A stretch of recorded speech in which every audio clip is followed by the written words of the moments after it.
Hi, in this episode we continue work on our game. I will introduce a new subject to you called middlewares. Quick explanation what it is. You have a computer with a website, for example our game. You send your request to the HTTP server. Then you can have middlewares. Middlewares are like layers between our handlers and the HTTP server. You can chain these middlewares. For example, a session middleware, a JSON middleware, and you can chain the handler at the end, like the new game handler, what we created last time, and the guest handler. And for example, you can change only to a single middleware, for example, the HTML5 server. It will be clear because we're just going to implement this, exactly what you can see on the screen. Okay, I just prepared the new code to show you how it works. I will not do an online coding. It's quite simple and easy to understand. Before we deep dive into the Go code, I've also created an index.html, which is just one flat file, nothing fancy, style embedded, and there is a form, and the form getting the guess. There's a submit button, there's another button with a new game, and I just sending a post request and a get request for the new game with the new game button, and the guess from submit button will send a post request and display the message. We will try this out soon. Okay, let's see the Go code. If you remember last time we did the guessing game, the computer thinks of a number, and if you say that a number is like 55 and the computer thought like 30, then it will say smaller or bigger, or it's a good guess. And we had a problem that if multiple users used the same game, then each of them had the same number to guess, and if one resetted that, then everyone had a new number to guess, but we would like to bind it to a browser session, so that's why I'm implemented two middlewares. Let's see what's changed. One of them is what is changed, that I moved the API to /API. Another thing that's changed is I've created a new handler called HTTP handler, which doesn't do anything, just serves a file. It requires a request, response writer and a request, and the indexed HTML. Okay, what else? If you have a look at the handler functions, it's now wrapped in these functions, session middleware and this one into two functions, session middleware and this one wrapped into JSON middleware. The session middleware I will explain, but first let's go with the JSON middleware. This is a simple one just to understand what it does. I extracted out the logic, sending the content type JSON header. Let's see how it works, and let's move to this middleware. That's the basic structure of a middleware. It requires a HTTP handle func. If I show, you can see that it requires the response writer and the request pointer. So this is what we use for handlers, and it also should return with the handler function. So this is going to be a middleware which is able to bind these different middlewares together in a chain. So what happens? It returns the function, which is the same signature as you can see in the handlers, and it gets a next, which is the handler func, and it calls the next. And there's a logic in between. Why it works? Because what you can see here, what I'm returning here is a closure or a nameless function, and as we learned, the variables have scopes, and closures are inheriting the variables from the parent function. The parent function is the JSON middleware, and this next is inherited and visible inside this function body. So this way I can chain them together. I just put the content type JSON header into the response writer and calling the next middleware if I have multiple middlewares chained, or if the last one comes or I have only one middleware, I'm calling the handler function at the end. Okay, so that's the JSON middleware. Let's look at the session middleware. First, I'm creating or trying to get a cookie for the request. So I'm going to get a cookie. For explanation, I will comment it. And if there is an error, then I return with an error, HTTP error. Let's put a return here as well, just to make sure we are not calling the next one. So if we want to stop the middleware chain, we just have to put a return.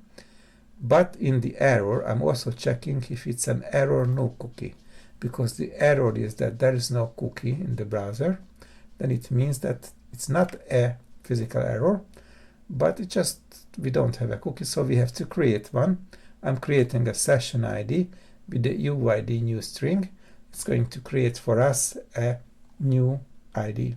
It's not a number, it's going to be a chain of characters. And we use the HTTP set cookie. I provide a name. I've created a session cookie name here as a constant. Let's go back. I provide this name. I provide the value, which is this unique new session ID. I provide an HTTP only flag, so I want to use it only for HTTP. And the path is the scope where this session is valid. It will be valid for the entire browser path. So if I would say /API, it would only valid for the API and whatever under API, like API/guess or whatever. And I'm also using the same site, which is for security. I'm using the same site Lex mode. I'm not going to explain it in detail because it's a different subject. It's not really related to the backend course, what we are doing now. Okay, so this creates a cookie for the browser, and it will be sent in the response header. And if I look at what comes next, we have not learned it yet, but there will be an episode later when we will talk about context. But this way I can attach the cookie ID to the context. So I'm creating a context. The base context is the original context of the request, and the key is the session cookie name, and the value is the new session ID. And just return. I'm calling the next middleware or handler, and I'm just returning. But if I had the cookie, it exists, I don't have to create a new one. So it's very simple. I attach to the context the new, not the new, but the existing cookie value with the cookie name. And I'm just calling the new function with the request plus the context. Okay, let's go back and see how we can handle that. If you remember, we added in the main function something called init game or something like that. We don't need that anymore because we don't have a session when I start the application. So instead of that, I modify that line and I'm just initiating an empty map. I've changed the map because previously we had the random guess as just a guess. But now it's a map of guesses, and this string will be this session ID. And let's go a little bit further down. We have the game handler. It's no change here. If it's a method get, it's a new game. If it's a method plus, it's a guess handler. New game handler. What's new here? I'm displaying just for debugging and showing to you the session IDs. I get the session ID from the context. You remember, we assigned here to the context the session ID with the key of session cookie name. I just printed it for like visibility, just to show you how it works, and I initiate the new game. This has changed as well because previously we had just this guess assigned to the random guess, but because the random guess now is a map, with keys as a session ID. I'm getting the session ID and initiating a new guess with a new random number and just reset the tries to 0 and display it. Okay, let's go back to the new game handler, and we just respond with the session status, the status expected HTTP code. Let's see the guest handler change. I get the session ID the same way from the context. Then I check if the random guest already have this session ID. This is also new because, as you remember, I mentioned I removed from the init game from here because I don't have a session, and now the game has to be initiated per session. And I'm checking if this session already have an assigned game random number, and if I don't, I just call the init game. We just seen the init game before with the session ID. I need to use this string concatenation here, not concatenation, this string definition here, because it returns an interface or any type. Okay, if I have that, then it's initiated, and then I'm going to get from the random guess slice map, random guess map, the guess. I don't have to check OK anymore because I can be sure that at this point it's already there because I initiated if it was not there. Then this one is stay the same as it was. I'm reading the body from the request, and I use the guess. I just renamed the variable to guess because previously it was random guess. Modify the tries, assign the tries for the response, and just checking if the guess was bigger, smaller, or the same, and setting the status on the response and return the response. So this is how it works, and this is how we can implement middlewares. Now let me demonstrate how it works. The first thing we have to do, we have to open up the port 8080. I have to start the application, and it will serve our static asset, the HTML. Let's open the terminal. Go run dot. Application is running on port 8080. I will do something like opening two different browsers for you. One of them is the Google Chrome, another one is the Firefox, and put them next to each other and visit localhost 8080 on the one of them and localhost 8080 on the other one. And here you can see the two new games. If I just shrink this so I can see my console, and I press new game, it says guess the number 92. If I guess a number like 99, it should say smaller. It says smaller, and you can see the session ID created. Let's open the two browsers again and see another browser and guess a number, or say new game, and there's a different session ID, and I have to guess the name number 27, guess the number, and it uses this session ID.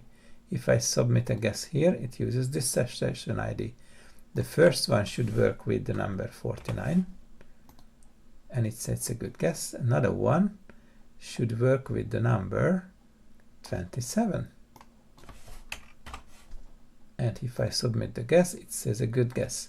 So I was able to achieve that every user on the World Wide Web who have a browser open, the game will be bound to the browser. Let's see a little bit. If I will just change the size of this and use the inspect, I go to application and cookies. Here I have the session ID. If I remove this session ID and I say new game, there should be a new session ID. 722C. If I say new game, then 6C. And every time when I do that, new game, I will have the actual session ID used. I hope you understand. And if you don't worry, because in the next episode we will, not the next, but after the next, we will still work with this. We will return to the application and change our command line interface, and the to-do will be a real API. First we will implement the API, the HTTP handler, then later we will move on and add an authorization as well with the middlewares what we just learned today. If you don't want to miss that, don't forget to subscribe to the channel, and see you in the next episode.